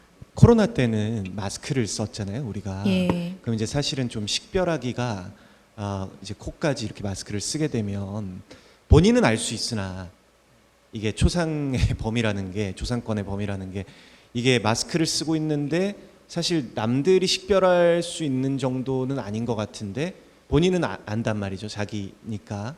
그럴 경우에는 어떻게 되나요? 그 사람이 아는 지인이 그 사진을 봤다. 그랬을 때 그 지인이 이 사람, 여기 찍힌 사람은 A다 라고 알아볼 수 있을 정도로 식별이 되면 초상권에 문제가 발생할 수는 있고요. 네. 근데 그렇지 않다. 뭐 수많은 사람 중에 아주 흐릿하게 아주 점처럼 찍혀가지고 누군지 알아보기가 힘들다. 내지는 마스크나 뭐 모자 등으로 가려져가지고 누군지 도저히 식별이 불가능한 정도다라고 하면은 그때는 초상권 문제가 발생하지 않을 수 있고요. 예. 그거는 뭐 경우마다 다른 거라 일률적으로 말하기는 좀 어렵습니다. 네, 알겠습니다. 그리고 하나만 더 여쭤볼게요. 이게 네. 지금 이제 연극 같은 경우에는 이게 뭐 오늘 이제 논의되고 있는 부분도 그런 비슷한 이야기인 것 같긴 한데, 이게 종합예술이다 보니까 네. 사실은 굉장히 많은 아티스트들이 얽혀 있잖아요. 이 하나의 결과물을 만들기 위해서. 예, 예. 근데 그러니까 제가 궁금한 것은, 예를 들면 뭐 포스터를 만약에 이제 우리가 공연 홍보를 위해서 포스터를 만들었는데, 그 포스터를 만드는 것이 그러면은 그 그래픽 디자이너가 온전히 이 공연을 본인이 해석해서 그 결과물을 만들어냈느냐는 사실은 아니거든요. 그런 경우도 있겠으나 거의 대부분은 연출자의 어떤 의견, 그리고 그 기획이나 뭐 이런 쪽에 맡고 있는 그 파트의 뭐 프로듀서나 이런 사람들이 다 같이 협업을 해서, 그러니까 이런 방향성으로 디자인을 해달라고 이제 클라이언트로서 요구를 하는 거고, 그리고 그 디자이너는 물론 자기의 어떤 해석도 들어가긴 하지만 사실은 온전히 그러면 그러니까 작가가 글을 쓰는 것처럼 혼자서 홀로 그걸 만들어낸 건 아니거든요. 사실 여러 사람의 아이디어가 거기에 들어가 있는 거고, 포스터를 예를 들었습니다마는 뭐 사실 다른 것도 뭐 마찬가지긴 합니다. 뭐 근데 이제 이런 경우에 그러면은 그 디자이너가 저작권을 주장을 할 때 사실 그게 본인의 온전한 권리로서 주장을 할 수가 있는 것인지. 창작에 어느 정도 기여했느냐에 따라서 다를 것 같고요. 그러니까 첫 번째는 공동 창작으로 볼 수 있을 정도로, 만약에 의뢰한 쪽에서도 대부분의 아이디어나 이런 것들을 내서 그 표현을 결과적으로 만드는 데 있어서 기여를 했고, 디자이너도 디자이너 나름대로의 그러한 정적 노력이 들어갔고, 그 공동 창작에 기여한 부분 정도가 굉장히 뭐 비슷하다, 기여도가, 이런 경우에는, 그리고 그게 분리할 수 없을 정도다 했을 때는 공동 저작물로 볼 수 있을 것이고요. 그렇지 않고 우리는, 당신이 더 전문가니까 디자이너로서 전체적인 그냥 이런 컨셉을 가지고 있으니 알아서 전문가 입장에서 잘 만들어 주세요라고 그분한테 전적인 걸 맡겼다면 그 사람을 창작자, 단독 창작자로 보아야 할 것이고요. 왜냐하면 아이디어는 저작물이 아닙니다. 아이디어, 소재, 이거는 저작물이 아닙니다. 그거는 그냥 아이디어고, 저작권법이 보호하는 저작물은 그 아이디어가 표현이 된 표현, 형식, 그걸 보호하는 거거든요. 네, 그게 사진이면 사진, 뭐 영상이면 영상, 연극이면 연극, 어문이면 어문, 이걸 보호하는 거기 때문에 아이디어를 제공했다라고 해서 그 사람을 저작자로 볼 수는 없고, 창작에 직접적으로 기여를 해야 됩니다. 그래서 의뢰한 자가 어떻게 거기에 기여를 했느냐에 따라서 의뢰한 자가 단독 창작자가 될 수도 있을 거고요. 공동 창작자가 될 수도 있을 거고 아니면 그걸 직접적으로 작업을 한 자가 창작자가 될 수도 있을 거고. 연극계에서 뭐 이머시브 공연이 또 유행이다 보니까 정말로 좀 밀접하게 관객과 함께 하고 있는 그런 장면들이 많이 또 찍히게 되고, 아까 그 얘기 중에서 뭐 그 일부 관객들 혹은 이제 행인들 이렇게 찍었는데 얼굴을 알아볼 수 있냐 없느냐, 이런 경우가 꼭 비단 그 사진 저희 뭐죠 기자뿐만 아니고 공연에서도 발생하잖아요. 좀 재밌게 보고 싶은 장면을 좀 찍고 싶은데 관객들이 많이 온 거 뭐 이런 거 찍고 싶은데 이제 거기서 좀 노출할 수 있는 것들이 범위가 어떻게 되느냐, 해도 되느냐, 이런 우리도 좀 궁금증을 가지는데, 뭐 변호사님 얘기한 것처럼 그거는 이제 초상권에 대해서 좀 침해를 받을 수 있다라는 말씀을 해주신 것 같아요. 네. 그 지금 되게 최숙 연출님께서 말씀하신 게 사실 늘 우리가 겪는 일이잖아요. 다 조금씩 아이디어를 서로 주면서, 저도 이제 좀 궁금했지만 아까 두 번째로 질문하셨던 그 저작물에 우리가 서로 다 관여하고 있는데, 음악도 뭐 레퍼런스를 준다든지, 디자이너 무대 디자인도 마찬가지로 연출이 뭐 레퍼런스를 주거나 이런 경우가 되게 많잖아요. 그러니까 그런 경우에는 또 뭐 어떻게 우리가 해석해야 될지 좀. 네. 이제 저는 뭐 작가이기도 하고 연출가이기도 한데, 근데 작년에 연출가협회에서 연출가의 저작권에 관련해서 포럼을 했던 걸로 알고 있어요. 근데 사실 연출가 입장에서는 조금 억울한 지점들이 있어요. 이게 왜냐면은 연출가의 저작권은 사실 그렇게까지 보호받지를 못합니다. 이게 무형의 것이기 때문에, 아까 변호사님 말씀이 뭐 아이디어로는 뭐 저작권을 보호받을 수 없다. 근데 사실은 그런 여러 가지 아이디어들, 연출가의 아이디어들이 모여서 사실 하나의 완성된 작품이 나오는 것인데, 이제 그러다 보니까 이제 다른 어떤 유형의 딱 이렇게 우리가 확인 가능한 저작물에 대해서는 굉장히 저작권이 많이 보호가 되니까, 그러면 연출가 입장에서는 사실 이거 내가 대부분 아이디어 내서 대부분 내가 사실 가이드 줘가지고 만들어낸 건데 이게 왜 온전히 그 사람 것이지? 이런 이제 의문이 들어서 이제 그런 좀 연극도 저작물의 종류로 하나 보기 때문에 연극 자체도 저작물로 보호를 받을 수 있거든요. 그러면은 뭐 연출가가 그 연극 저작물을 창작하고 기획하는 데 있어서 주도적인 역할에서 창작했다고 하면은 연출가도 저작권자가 될 수는 있죠. 네. 약간 조금 다른 질감의 얘기인 것 같으니까, 네. 공연에 완성된 것에 대해서는 그 공연을 완성시키기 위해서 조명 감독님이든 뭐 네. 음향 감독님이든 배우들이든 이분들이 여러 아이디어를 나한테 줬어도 최종 완성물에 대해서 권한은 나한테 있는 거죠. 마찬가지로 포스터 디자인을 할 때 포스터 디자이너에게 우리가 여러 아이디어를 주고, 여긴 좀 빨갛게 하자, 여길 좀 고쳐봐, 얼굴을 좀 크게 해봐. 얼굴을 크게 함으로 인해서 굉장히 포스터가 좋아졌어요. 이런 굉장히 결정적인 아이디어를 제공했어도 마지막 최종적으로 그려온 사람이 저작권자가 되는 거 아니냐, 이런 얘기지. 저는 그렇게 보는데, 근데 이제 우리 최승 연출님은 굉장히 결정적인 아이디어부터 해서 아이디어의 양도 내가 훨씬 더 많이 제공했는데 이 포스터에 대한 저작권은 포스터 디자이너에게 있는 게 좀 그렇지 않냐, 우리 연출들은 그렇게 못하고 있는데, 뭐 이런 얘기 아니었나요? 네네네. 그러니까 사실 뭐 제가 뭐 그런 문제를 겪고 있어서 말씀드리는 맞아요. 근데 건 사실 우리는 늘 아니고요. 그런 게 네네. 은근히 서로 개인 간에 있죠. 네, 뭐 거의 다 내가 입으로 다 만든 것 같은데 저 친구가 자기 거 뭐 이렇게 했는데, 이거 기준이 이제 사실 되게 애매한 부분이 있어요. 그리고 이거는 정말 논쟁이 많을 수 있는데, 그러니까 그거를 일률적으로 뭐 디자이너가 했으면 무조건 저작권자는 디자이너다. 뭐 이 사람은 아이디어만 줬기 때문에 이 사람은 전혀 관여한 게 없다. 이렇게 보는 건 아니고, 결과적으로 그 최종적으로 완성되는 결과물 있잖아요.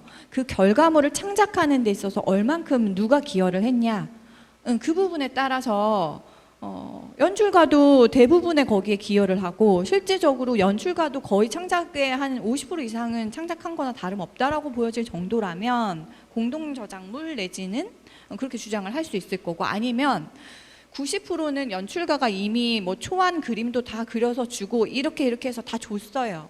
그래서 기계적으로 이 선들을 조금 더 예쁘게 다듬고 하는 정도만 디자이너가 했다. 이랬을 때는 그 경우에는 연출가를 단독 창작자로 볼 수도 있죠. 왜냐하면 기계적인 작업만 한 거니까.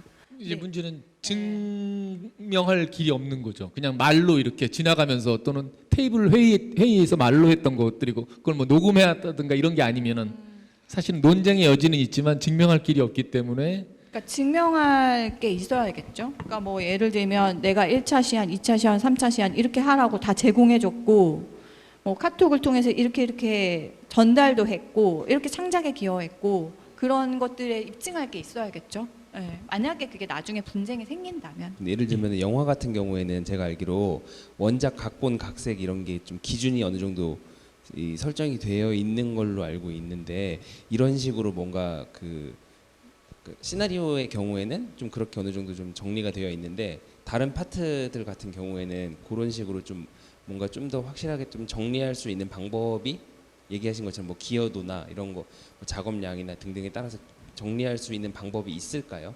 그걸 표기를 뭐 어떻게 한다거나 해서 사실 그러면 얘기하신 것 같은 부분들이 좀 해결이 되지 않나 싶은데 저희 연극계에서 이제 있었던 일 중에 이렇게 사례를 얘기하면 제1 각색자가 있었고 제2 각색자가 있을 수 있어요. 그러니까 처음에 제1 각색자가 이제 각색을 했는데 그게 뭐 제작자나 이런 쪽에 마음에 안 들었던 거죠. 그래서 이제 다른 각색자를 붙인 거예요.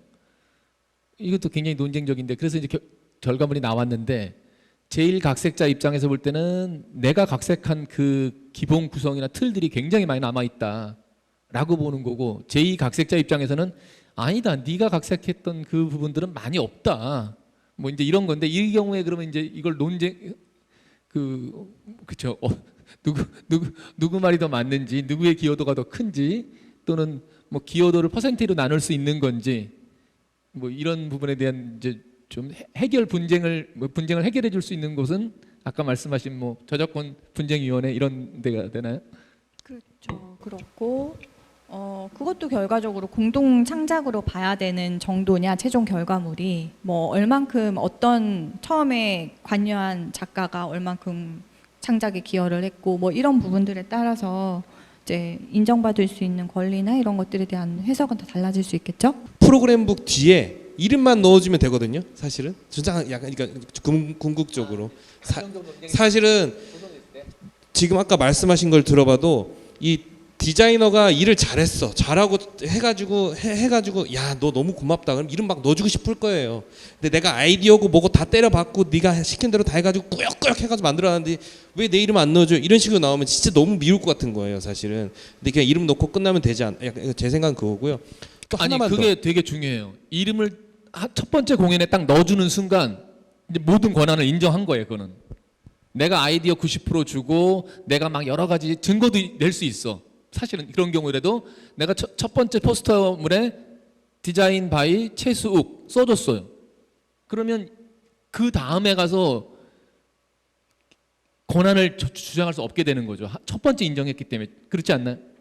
그래서 그 첫 번째 저작물 그 포스터에 그 이름을 넣어줄 것인가 말 것인가 해가지고 굉장히 첨예해지는 이유가 한 번 넣어주면 이제 완전 인정이 되는 거니까. 그리고 이제 또 사실 좀 저는 이제 오늘 좀 재밌는 개념이 내가 얼마만큼 여기에 참여해서 창작물로서의 역할을 했는가라는 그 개념이 조금 저는 좀 재밌었긴 하는데 전 사실 아까 발표할 때 저는 여기까지는 아카이브고 여기서부터는 창작물이에요. 약간 전 나름대로 선이 좀 있었거든요. 근데 디자이너나 다른 각자의 분야분들도 어떤 생각을 하는지 좀 들어봤으면 좋겠어요. 사실 지금 상황에서는 디자이너는 없으니까 디자이너는 넌 어디까지가 창작물이니 이렇게 물어볼 수가 없어서 지금 뭐 글자 하나 뭐 저도 똑같아요. 뭐 포스터 같은 거 만들 때 글자 하나 받아갖고 제가 알아서 찍을 때 이건 내 창작물? 뭐 이런 게 있긴 하거든요. 근데 어찌됐든 조금 그 각자 사람마다 좀 다를 것 같긴 해요. 사실은 그래서 디자이너들이 작업할 때 연출이나 제작자가 개입하고 아이디어 주는 걸 되게 싫어해요.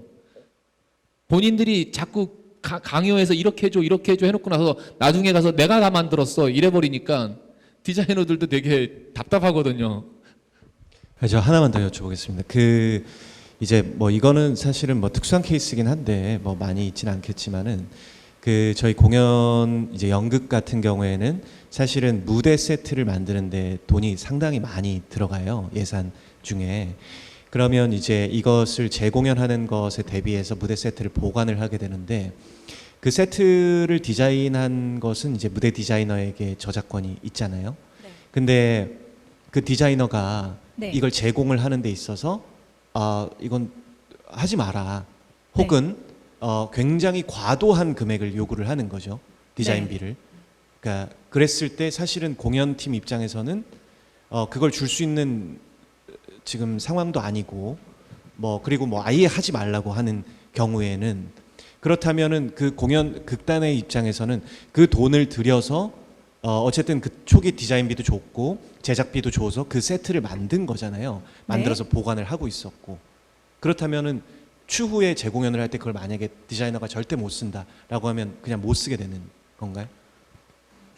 계약의 문제일 것 같습니다. 그건 계약을 근데 어떻게 우리가 했느냐. 계약은 보통 네. 통상적으로 예. 그 계약 기간에 한해서만 계약을 하지 네네. 추후에 어떤 이런 것들에 대해서는 사실은 계약을 맺지 않고 그리고 그 계약을 맺게 되면 이것을 예를 들면은 아까 말씀하신 독점적 이용 허락을 네. 영구적으로 독점적으로 이용 허락을 한다라고 명시는 할 수 있어요. 하지만 그 모든 상황이 다 케이스 바이 케이스이기 때문에 이게 어떤 곳에서 어떤 공연을 하는지에 따라서 비용이 다르게 산정이 되잖아요. 네. 그렇기 때문에 그 비용을 책정을 할 수가 없다는 거죠. 그러면 디자이너가 악의적으로 이용 허락은 했으나 이번에 재공연을 할 때는 한 2천만 원 주세요.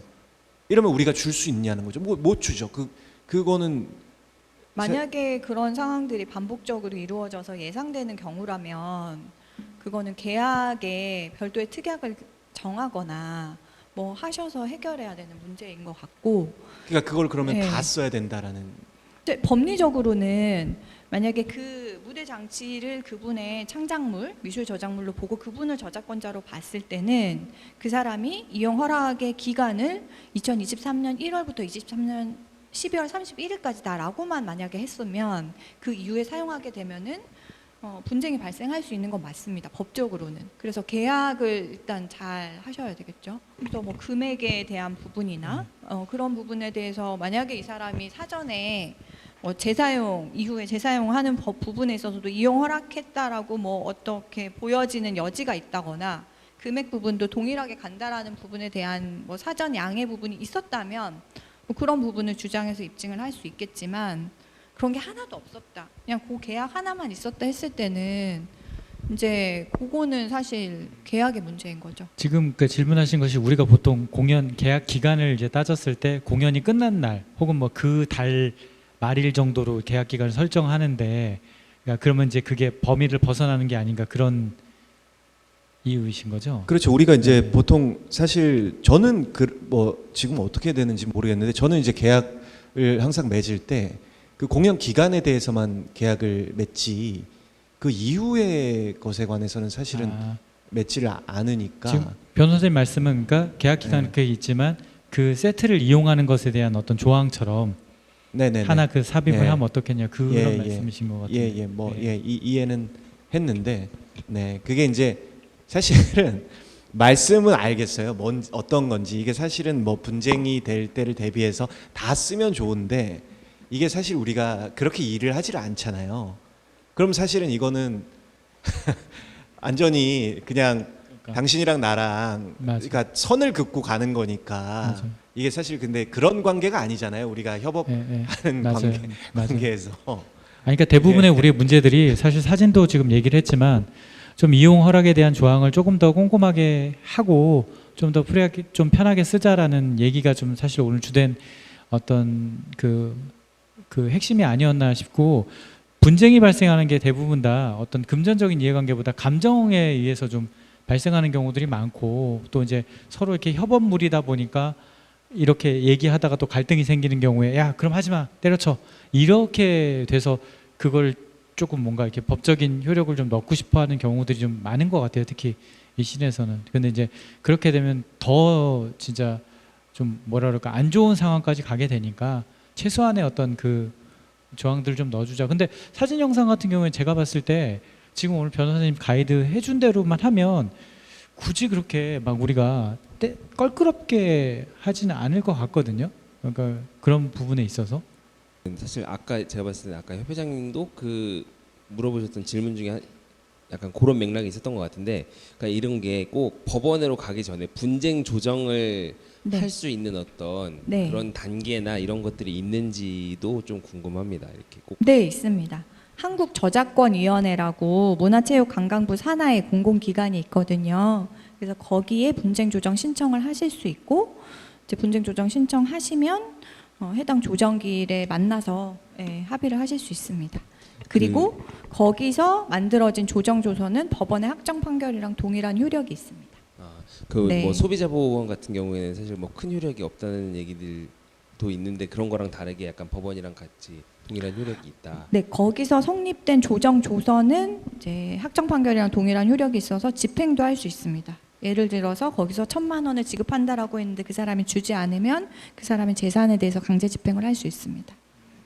우리가 그러니까 어렵게 가지 않더라도 일단 저작권위원회에 문의를 하면 거기서 결정된 내용들이 법적 효력을 좀 가진 수 있다는. 네, 법적 효력을 네네. 가집니다. 그래서 네. 온라인으로 편하게 신청을 할 수 있으니까 누구나 다 뭐 침해자든 아니면 권리자든 다 양쪽 다 할 수 있습니다. 이거 결국에는 그 갑과 을이 생기고 뭐 이렇게 흔히 말하는 그런 데서 의한 분쟁이 생기는데, 개인 대 단체거나 개인 대 뭐 회사가 큰 규모가 큰 회사기 때문에 사실 그런 부분에 있어서 이게 뭐 소송으로 가고 이렇게 되면은 개인이 훨씬 더 불리하거나 피곤해지는 상황이 많기 때문에 이런 것들을 고민하게 되는 거라고 생각을 하거든요.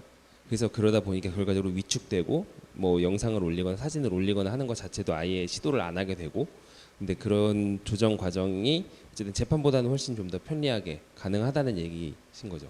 네, 이제 소송이 가는 것들이 아무래도 뭐 비용도 들 수 있고, 왜냐하면 뭐 변호사를 선임을 해야 한다거나 법원에 이제 인지대 송달료라는 금액도 내야 되고, 뭐 이제 그런 거에 대한 쪽에서 조금 더 덜 부담스럽게 빨리 또 분쟁을 해결할 수 있는 방법으로 조정 제도를 활용할 수 있습니다. 저희가 사전에 받았던 질문들 중에서 라이센스 프리라고 되어 있는 뮤직들 있잖아요. 온라인에서 예. 다운받을 수 있는 거. 이건 정말 네. 사용에 제한이 없는 것인지. 사실 케이스 바이 케이스인데요. 그러니까 법적으로 라이센스 프리 뮤직이라는 것들이 기본적으로 정해져 있진 않고, 말 그대로 대중에게 무료로 사용해도 된다라고 권리자가 이용 허락을 이미 해놓은 음악들이거나, 하나는 그런 음악들이거나, 두 번째는 아까 말씀드린 그 4, 5, 70년에 저작권 보호기간이 만료된 경우들, 그 경우는 이제 저작권이 지금 보호기간이 없어졌으니까 누구나 사용할 수 있게 된 거고요. 전자 같은 경우에는 이 권리자가 무료로 사용해도 됩니다라고 이용 허락은 했지만, 뭐 예를 들면 그 범위를 뭐 설정해 놨다거나 그러면은 그 범위는 확인은 해보고 사용을 해야 됩니다. 좀 웃긴 질문일 수 있는데, 제가 유명해졌어요. 네. 뭐 예를 들어 팔로워가 한 10만쯤 돼요. 그러면 제가 뭐 10만이든 100만이든 돼요. 제가 만약에 나 침해당했어 네. 라고 했을 때 1만짜리 있고 100만짜리가 있을 때 100만이 더 많은 금액을 요구할 수 있겠죠, 아마? 그런 건 아닌가요? 어떤 권리를 그러니까 뭐 예를 들어서 당했다고 뭐 어떤 하는 영상을 제가 경우일까요? 만들어 줬는데 예. 이걸 뭐 그 법 외로, 예를 들어 계약 외로 사용을 했어요. 네. 그러면 이제 그 값어치가 그 제 네이밍에 따라서 혹시 제 레벨에 맞춰서 그게 그러니까 말 그대로 초상권처럼 뭐 이렇게 그거는 이렇게 설명드릴 수 있을 것 같은데요. 그 손해배상 청구 소송을 했을 때 손해액 산정하는 기준 중에 침해자가 얻은 이익액도 있지만 통상받을 수 있는 이익에 상당하는 액을 이제 청구할 수 있다라고 법률에 아예 규정이 되어 있는데, 그 의미가 뭐냐면 내가 굉장히 유명한 사진 작가거나 내가 굉장히 유명한 연출가여서 내가 만든 어떤 공연의 그 퀄리티나 이런 것들이 굉장히 업계에서 인정을 받는다, 또는 만드신 사진이나 영상이 굉장히 뭐 인정받는다. 그래서 통상적으로 나한테 일을 맡기려면 나는 뭐 사진 한 장당 한 500만 원은 줘야 된다, 나한테 일을 맡기려면. 뭐 그런 식으로 유사 계약에서 이용료 체결한 것들이 굉장히 수준이 높다. 아니다, 나는 내 사진이 이 업계에서 한 1억 정도는 돼야지 거래가 된다, 뭐 이런 게 있으면 그런 것들이 손해배상 청구 소송을 할 때 주장해서 입증하면 인정받을 수 있기 때문에, 그런 내 자신의 뭐 인지도, 유명한 정도는 영향을 미칠 수 있습니다.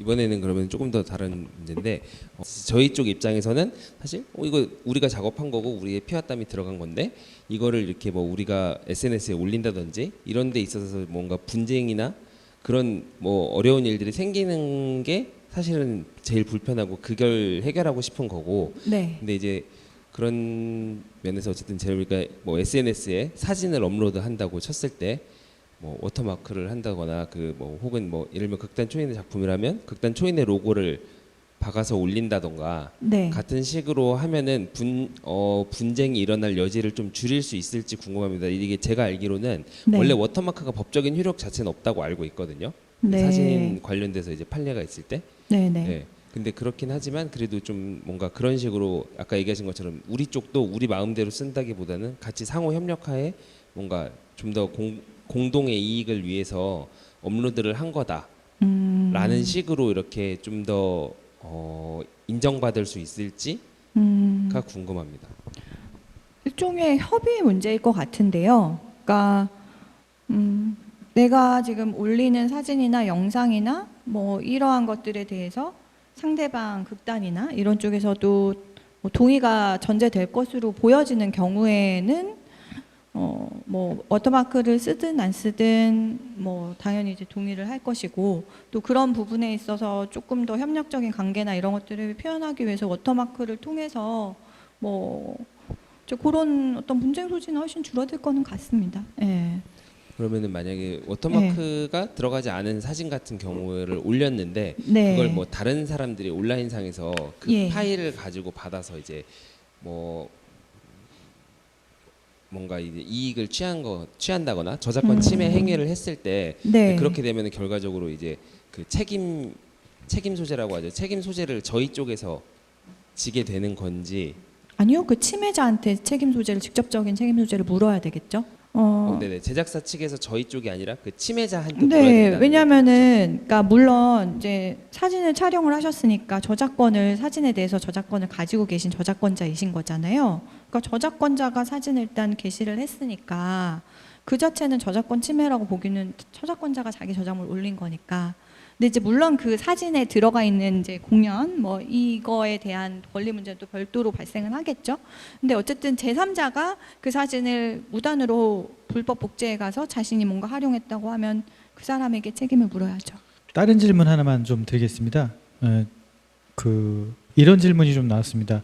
어떤 경우에 이제 그 촬영물에 대해서 이용 허락을 받았는데 구두로 동의를 했는데 예. 나중에 가서 내가 사인하지 않았다.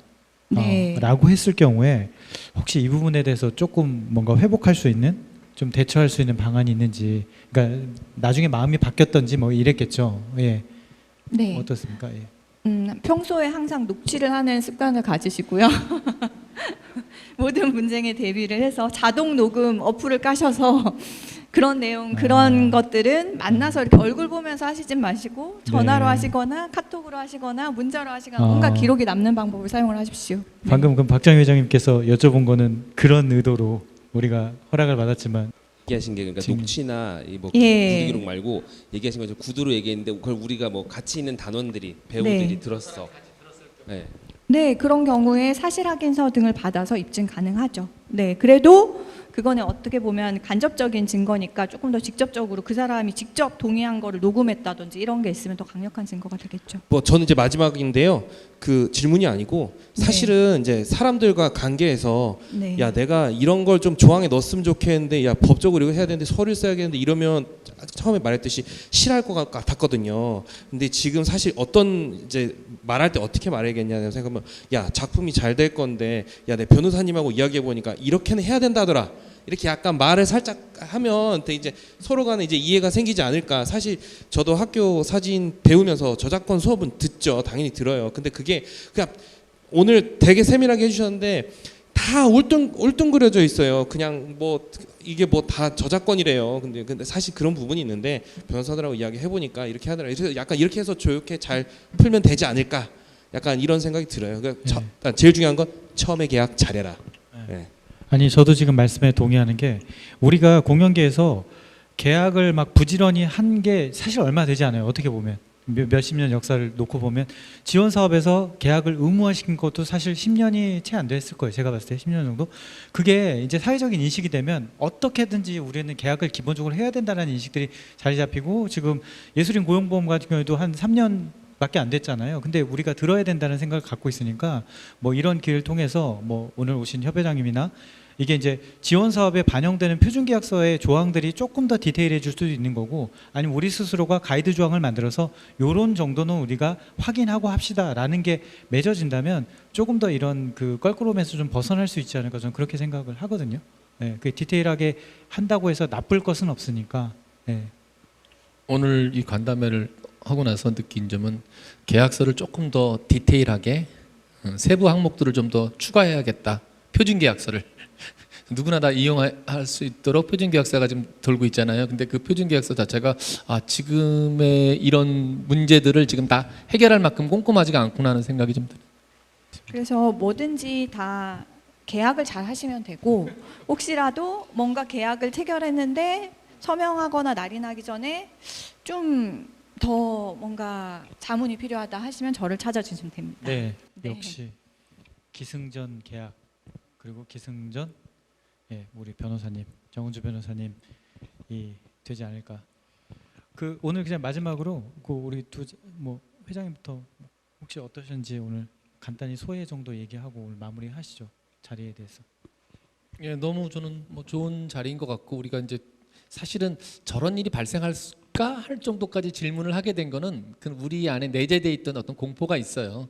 그리고 우리 안에 내재돼 있던 이제 불만, 내가 그 불합리한 그 계약을 강요당하고 있었던 거에 불만도 있고, 또 제작자 입장에서도 지금은 내가 그냥 야 친하니까 이렇게 하자라고 했는데 저 친구가 10년 뒤, 20년 뒤에 문제 제기하지 않을까 하는 불안들이 있어요. 그래서 정말 모든 상황에 대해서 꼼꼼히 짚어보고 싶었던 그런 부분들이 있는데, 이제 좀 얘기를 잘 들었고, 결국에는 이제 이런 분쟁의 소지를 없애려면 개인 대 개인의 얘기보다는 점점 그 계약서에 의존하는, 그 계약서를 기반으로 하는 이런 게 필요할 것 같고, 계약서 자체가 얼마나 꼼꼼하게 필요한 항목을 갖고 있느냐가 또 굉장히 중요한 것 같아요. 지금 계약서들은 사실 있지만 뭐 범위가 명확지 않다거나 사용 기간도 명확지 않다거나 막 이런 것들이 있어서 나중에 진짜 계약서로서 이게 효능을 발휘할까 싶은 그런 지점도 좀 있는 것 같아요. 그래서 이제 좀 그런 부분들에 대해서 더 이렇게 표준 계약서를 좀 업그레이드 시켜야겠다 이런 생각을 하게 됐습니다.